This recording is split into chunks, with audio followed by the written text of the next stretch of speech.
बिस्मिल्लाहिर्रहमानिर्रहीम। अस्सलाम वालेकुम प्यारे बच्चों। क्लास 9th की मैथमेटिक्स सीरीज़ में हम लोगों ने एक्सरसाइज 3.3 स्टार्ट की हुई है और लास्ट लेक्चर में हमने क्वेश्चन नंबर 4 एंड 5 किया था। आज हमारा क्वेश्चन है क्वेश्चन नंबर 6। देखें क्वेश्चन नंबर 6 वो कहते हैं कि आपके पास consider the function defined by f of x. एक फंक्शन डिफाइन हुआ है f of x is equal to 5x plus 1। अब वो कहते हैं if f of x is equal to 32, वो कहते हैं एफ ऑफ एक्स की वैल्यू अगर 32 हो तो आपने एक्स फाइंड करना है।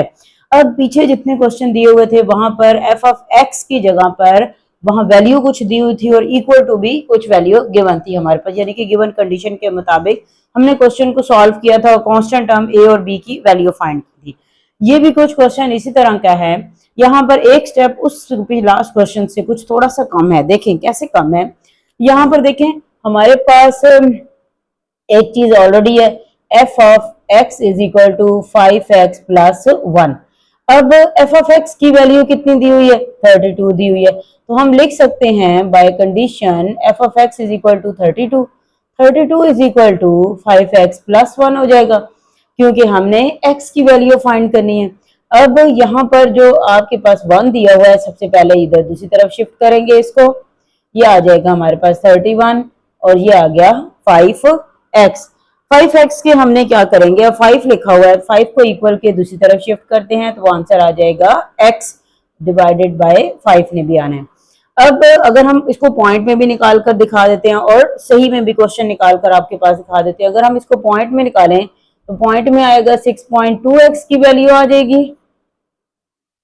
ठीक है, तो ये हमारे पास आ गई x की वैल्यू। अगर आप दूसरी तरह से करना चाहें वो ये आपके पास आ जाएगा और 6 इंटू 1/5। ये दोनों आंसर सेम है, आप दोनों में से कोई भी एक आंसर लिख सकते हैं, आपका आंसर एग्जैक्ट आ जाएगा। ये था बड़ा आसान सा हमारे पास क्वेश्चन नंबर 6। अब हम चलते हैं क्वेश्चन नंबर 7 की तरफ, जो कि इस एक्सरसाइज का लास्ट क्वेश्चन है। जी डियर स्टूडेंट, देखें f of x is equal to c x square plus d. दो वो कहते हैं कि आपके पास कांस्टेंट टर्म जिसके अंदर गिवन है वो है सी और डी। दो वैल्यूज गिवन है, ये वैसे ही क्वेश्चन है जैसे एग्जैक्टली हमने लास्ट लेक्चर में question number 4 and question number 5 किए थे। यहाँ पर भी आपके पास दो फंक्शंस की वैल्यू है, f of 1 is equal to 6 and f of -2 is equal to 10। आपने फाइंड क्या करना है, सी एंड डी फाइंड करना है। तो अब स्टार्ट करते हैं क्वेश्चन को करना। हम लोगों ने क्या फाइंड करना है भाई, सी हमने फाइंड करना है और डी हमने फाइंड करना है।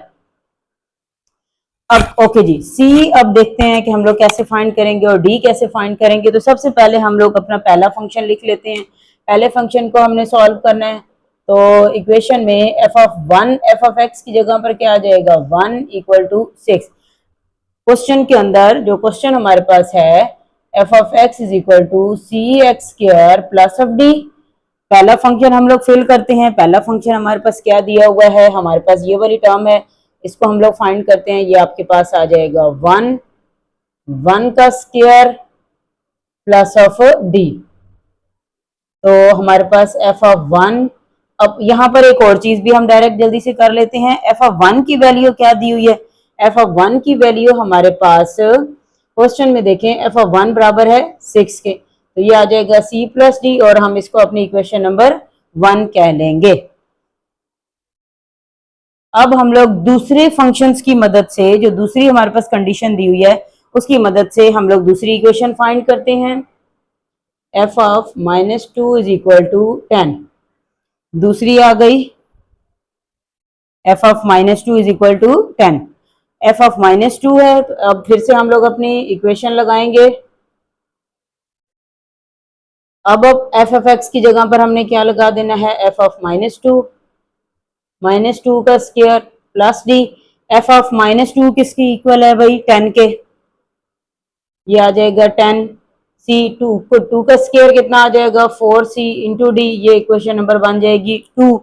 अब ये दोनों ही इक्वेशंस हमारे पास मौजूद हैं। दोनों इक्वेशन में देखें आपके पास क्या क्या है। एक इक्वेशन में 6 is equal to c plus d है, दूसरी इक्वेशन में 10 is equal to c plus d. एक कांस्टेंट हमारा बिल्कुल प्लेन है यानी कि डी वाला, तो वही वाले मेथड इस्तेमाल करेंगे जो क्वेश्चन नंबर 4 एंड 5 में किए हैं। इक्वेशन नंबर 1 एंड 2 को क्या कर देंगे, सब्ट्रैक्ट कर देंगे और अपने कोई एक वैल्यू, एक कांस्टेंट टर्म हम फाइंड कर लेंगे और दूसरी कांस्टेंट टर्म की वैल्यू फिर से फाइंड करेंगे। जी दोनों इक्वेशन देखें, 6 is equal to c plus d and 10 is equal to 4 c plus d. दो इक्वेशन आ गई हैं, दोनों इक्वेशन को ऊपर नीचे रखा हुआ है मैंने, देखे अब हम इनको आपस में क्या कर देंगे, सब्ट्रैक्ट कर देंगे। तो क्या किया हमने, इन्हें सब्ट्रैक्ट किया। यहाँ पर हम लोग छोटी सी हेडिंग दे लेते हैं सब्ट्रैक्शन की, सब्ट्रैक्ट कर लेते हैं। सब्ट्रैक्शन में प्लस माइनस और ये भी आ जाएगा प्लस। अब इनका साइन चेंज करते हैं जरा डिफरेंट कलर से, ताकि आपको पता चले कि आपने कौन सा साइन लेना है। ये है माइनस हो जाएगा, ये भी माइनस हो जाएगा और ये भी माइनस हो जाएगा। ये दोनों आपस में कैंसिल हो जाएंगी और बाकी हमारे पास टर्म क्या बच जाती है, 6 माइनस 10 है तो माइनस 4 आ जाएगा, सी माइनस 4 है तो माइनस 3 आ जाएगा और डी हमारा कैंसिल।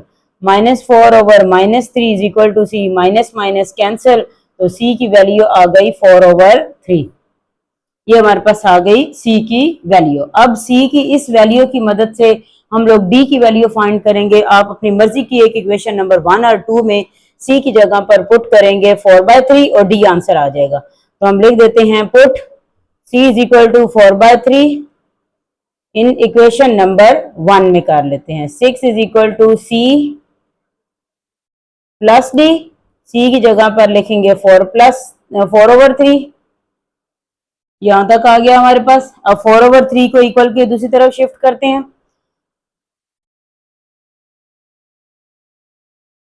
देखें जी 4/3 को हम इक्वल के दूसरी तरफ शिफ्ट करेंगे, ये आ जाएगा माइनस में और ये आ गया डी की फॉर्म में। अब क्या करेंगे भाई, इनका एलसीएम ले लेंगे। एलसीएम ले लेते हैं, एलसीएम आ जाएगा 3 1, ये आ जाएगा 18 माइनस ऑफ 4